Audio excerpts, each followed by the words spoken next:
Yo, what's good YouTube? It's your boy JY here with another video. So today we're going to do some test hands with the 60 card Phantom Knight deck. So first things first, if you haven't actually seen the deck profile, feel free to check it out. It's on YouTube or it's on my channel. There's a card that should be up on the screen right now. If you click that, it will take you to the profile. In the description, there'll be a download link for the deck, so you can actually just download that onto Dueling Book.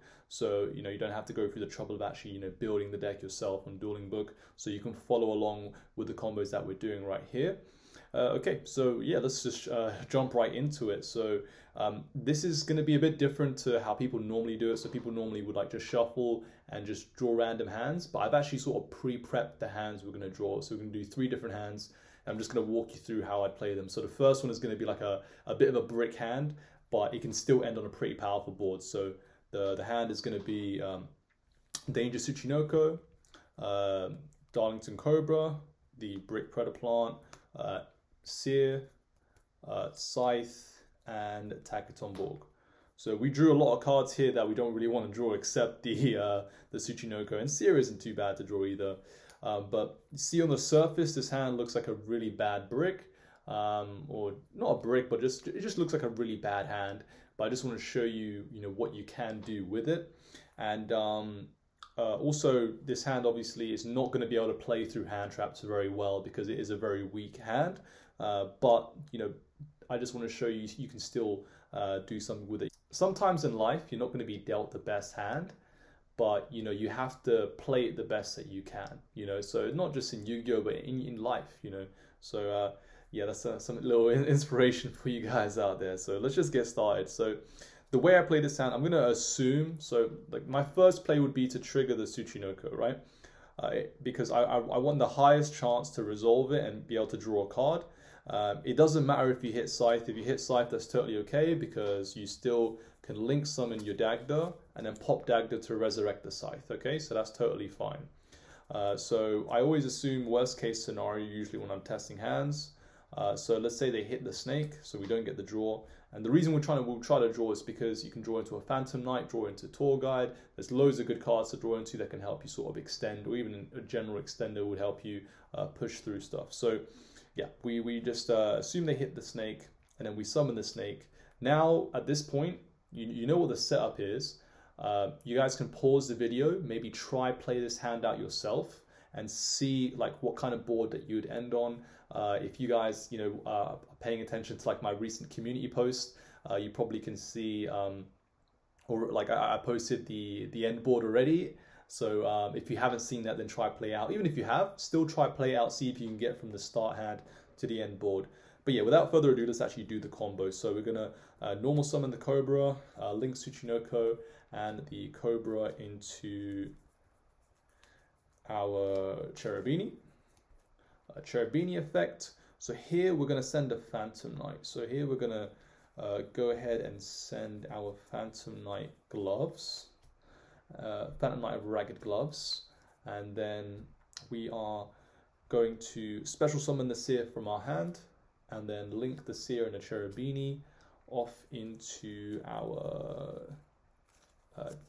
Rusty Bardiche, and then we're going to use the effect of Rusty Bardiche, and we're going to send the Torn Scale. So that's the reason we sent gloves, so we can send Scale off Rusty, because we do have Scarming Graph in the deck, but we need the Phantom Knights to be able to actually combo, so that's why we're going down this route. And then we're going to set our Shade, wherever the Shade is, so we're going to set the Shade, and trigger the Ragged Gloves. It's going to banish to send a copy of Ancient Cloak, and then we're going to trigger the Ancient Cloak, and that's going to add a copy of Silent Boots, and then off that the Torn Scale will trigger to summon itself. Torn Scale summons. We're not going to use the effect on field because we don't really need to in this kind of situation, and I'll show you why. So we'll special Boots, overlay Boots and Torn Scale to make our Levier. Levier effect is going to special summon our Ancient Cloak from hand. Ancient Cloak from the banished zone. And now, since we control a wind, we can special summon the Takatomborg from our hand. So we can special that. We can also special summon the Shade. So special the Shade, and then well, it doesn't really matter when you summon this, so we can just keep this here for just a second.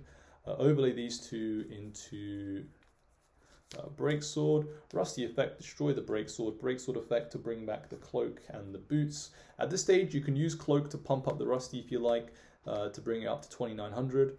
And now you can special your shade. Overlay the shade and the cloak into your Time Thief Redoer.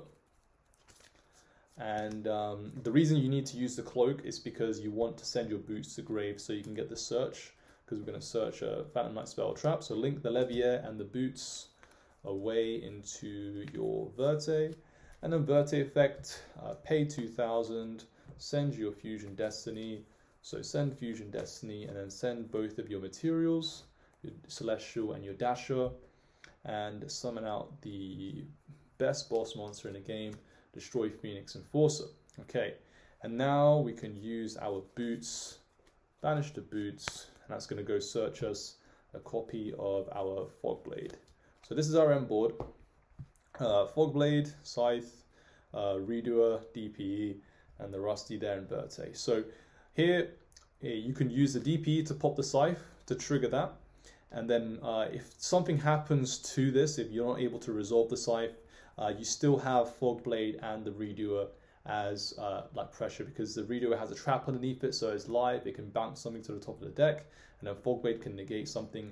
And let's say you negate their monster and they link it away, you still can, you know, use Fogblade, banish it to special summon out your break, and then trigger Rusty to pop something as well as an extra interruption. So it's a really solid board. The only weakness, I guess, is that you don't get to double Scythe. But there is a line where you can actually double Scythe. If you give up making the Redoer, you can double Scythe, and I'll show you that very quickly as well. So I like to be quite thorough and just show you all the different options that you have. I don't know if you guys like that or not. Let me know in the comments if you appreciate me doing these kind of things, because I know people just tend to just show combos and don't really tend to kind of give in-depth explanations of, you know, why they're doing certain things and how to like end on different boards, etc. I like to, you know, quite go into depth, into detail of, you know, why we're doing what we're doing, and just different lines you can take as well. You know, there's always multiple lines you can take. So if we go back just slightly before we, so we just going to go slightly back to when we had the Levier on board with the Torn Scale underneath it. So just reversing. Doing some Prince of Persia Sands of Time action here, just reversing real quick. So back to where we Leviered, and this was in our grave. Okay, so here we are. We just Leviered back the cloak. Okay, so you can special detect on Borg, special the shade, and then you can link the shade and the Levier into your Dagda.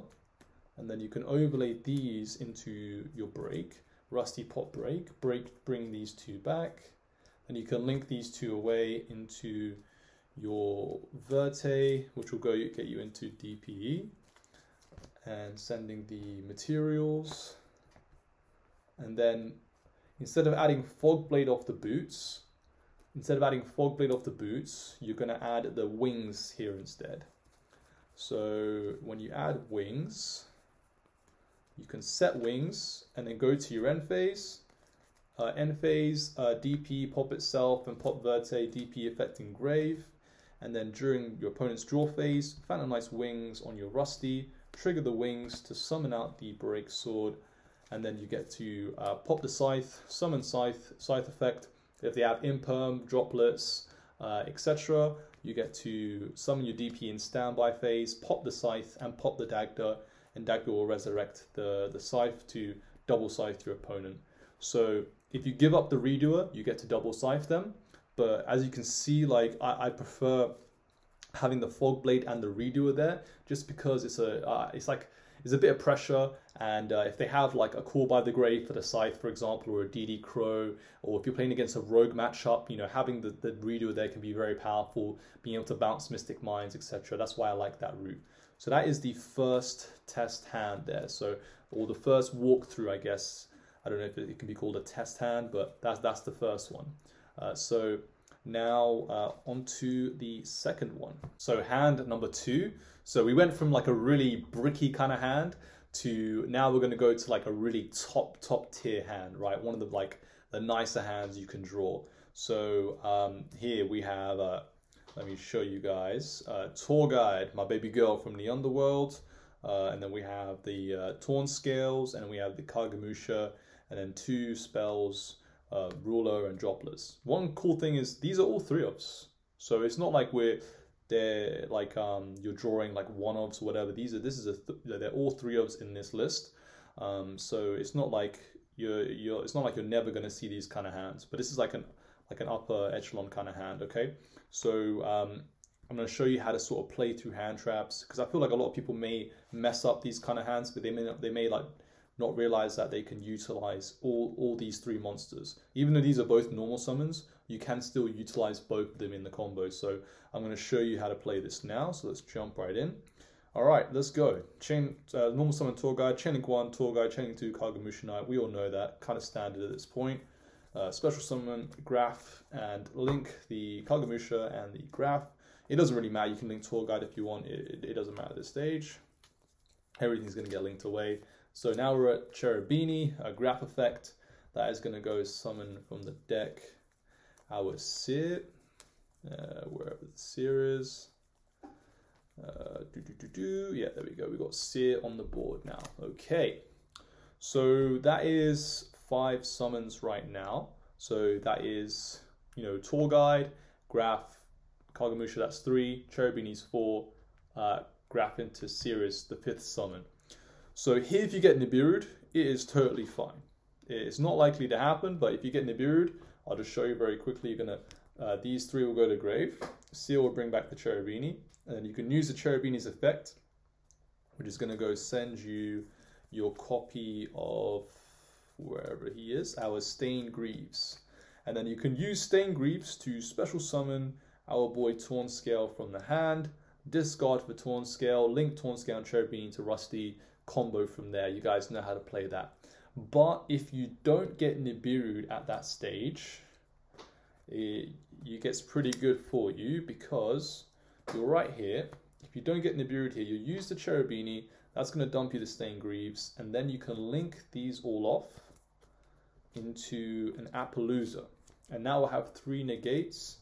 And then Seer will bring back your Cherubini, and then now you can use the Stained Greaves to special summon the Torn Scale from your hand. Use the effect of Torn Scale. I would discard Dark Ruler, because Droplets is an interruption. So you can set Droplets and still be able to interrupt your opponent, whereas Dark Ruler will be dead. And also, just in general, like after turn 1, you don't want to really have the Dark Ruler. Like, you'd rather have Dark Ruler than Droplet, because the Dark Ruler stops you from doing damage. So you still want to be able to do damage and steal the game off. But yeah, so we'll discard the Droplets, the Dark Ruler no more, apologies, getting confused there myself. And we're going to go and send our copy of the Cloak of Ancient, the Ancient Cloak. And that's going to banish to add our trusty Silent Boots. And we're going to special the Silent Boots, and then we can link off the boots. Ooh, it doesn't really matter. We can link off the Scale and the Cherubini into our Rusty Bardiche, and then we can use the effect of the Bardiche, and that's going to send us a copy of Raggedy Gloves, and we're going to set our Shade Brigandine. Set the Shade Brigandine and send the Ragged Gloves. And then now we can use the Ragged Gloves to send a before we actually send, you'd use Ragged Gloves. You can chain the Shade to summon the Shade, and then Ragged Gloves is going to send us a copy of Fogblade.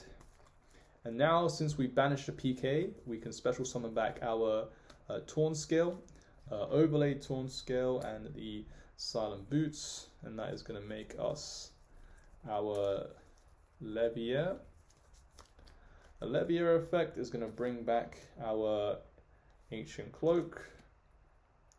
Or we can bring it back here, and then we can link the Levier and the the shade into our artifact dagda, and then we can use cloak to pump up the rusty, chain dagda, and that's going to go grab us our copy of wherever he is, the artifact scythe, the card that should be banned, and then we can trigger the the fog blade engrave to bring back a PK, and it can be scaled in this situation, and then make our breaksword, rusty pot breaksword, resurrect these two back, link them away into your verte effect, pay 2,000, you know, dump your fusion and your materials. You all know what it is at this stage. And then we get to summon out the DPE. And then at this stage here, we're gonna banish the silent boots to go grab a copy of wings. And we're going to, you know, set our back rows, go to the end phase, use the DPE to pop itself and pop the verte, and then DPE effect engrave, and then during your opponent's draw phase, wings on the Appaloosa to protect that. Then we can banish the wings to summon back breaksword effect, pop scythe. Again, anything happens at this stage, DP will come back, pop these two to double scythe. So here we're able to set up the double scythe combo and protect our combo by making Appaloosa. And if they Nibiru you early, you're still free to combo fully because you have a way to access your rusty. And that's because of Stained Greaves. So this card makes it really good to you know, draw like Tour Guide and Scale together. It allows you to do really good combos there.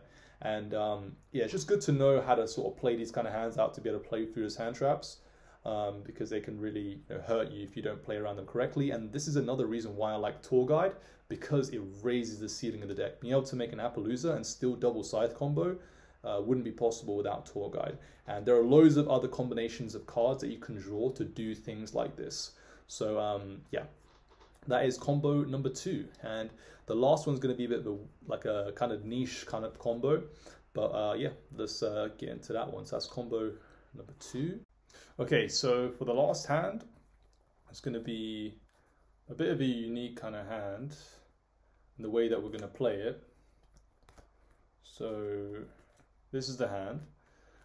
So we have Scam, E-Telly, Boots, Scale, and Droplets, okay? So the way we're going to play this hand, we're going to normal the Scale, special the Boots, and then instead of using the Scale here, we're just going to link these away for Cherubini, because we're going to use the Scale later in the combo. And then Cherubini effect, that is going to send us our graph effect. It's going to summon Sit. And then, so it's just there are many different ways to play this hand, but this is just one way that I thought was a pretty cool way to play the hand, so I just wanted to show you guys. So you can link these two into the rusty, and then Seer effect to bring back the Cherubini, and then trigger the effect of the rusty to send your PKs and set. So we're going to send our cloak and set our shade, and then we're going to use the effect of cloak. That's going to go and add us Stained Greaves. Since we've already special summoned Boots this turn, we're going to need to add the Stained Greaves. Special the shade, special the Greaves, link these two into our Dagda, and then we'll use the E-Telly now from our hand, and then chain the Dagda to set the scythe. So E-Telly, chain Dagda, so Dagda sets scythe, E-Telly summon the sidekick, and then we're going to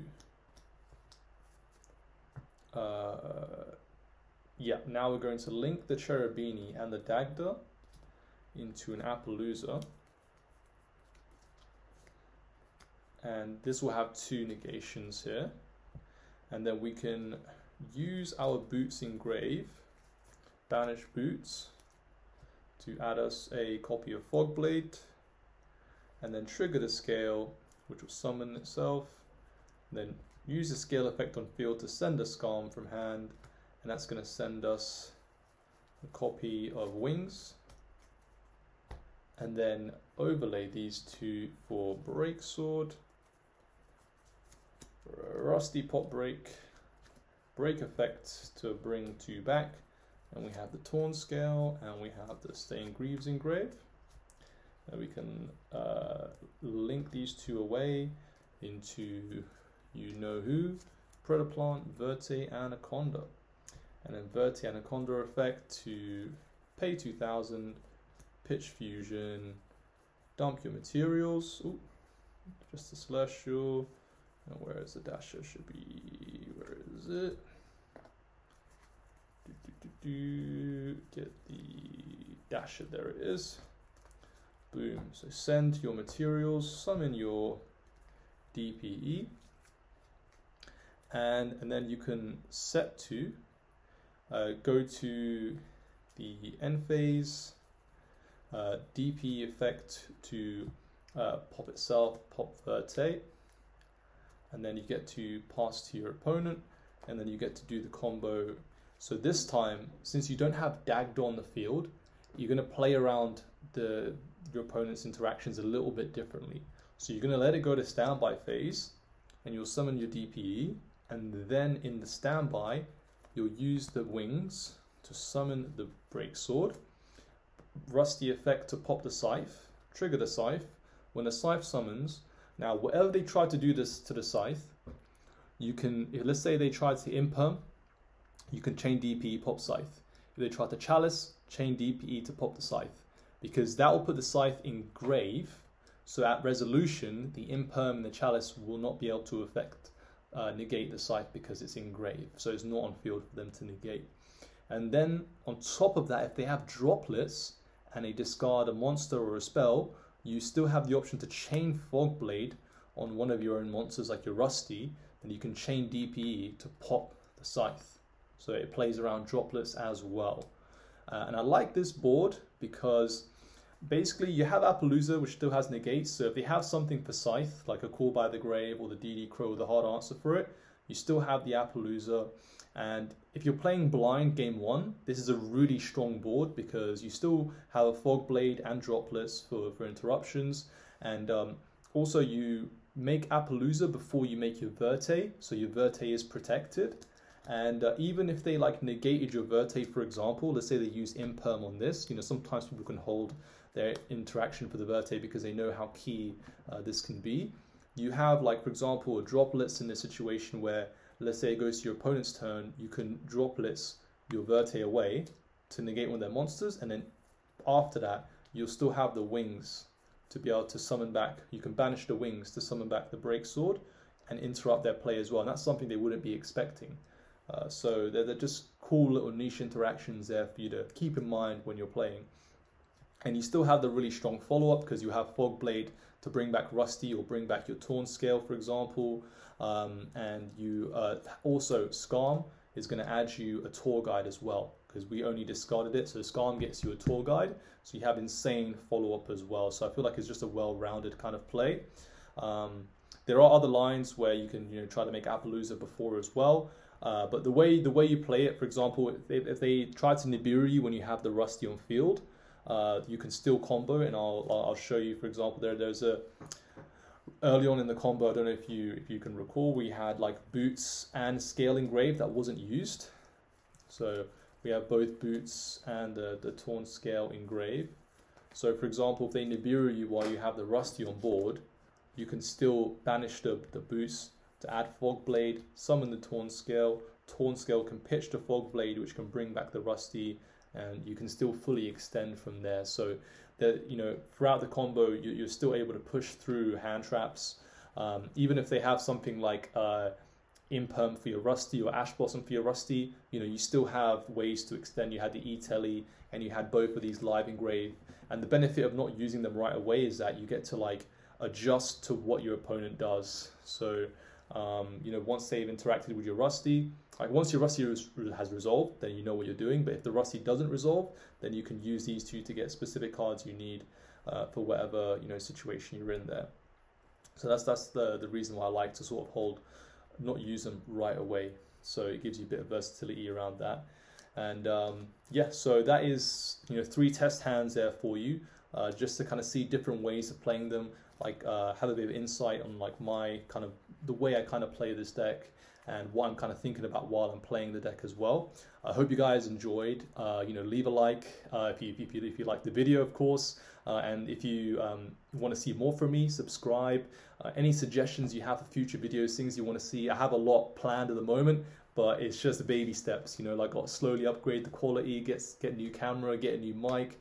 It's all just baby steps. So, you know, we're getting there. But if you guys want to join me for the journey, feel free to subscribe. And yeah, leave your thoughts in the comments below. Any questions, you know, I love chatting with you guys in the comments. So yeah, throw them down in there. And yeah, thanks for watching again, okay? Take care, guys. Bye for now. See ya.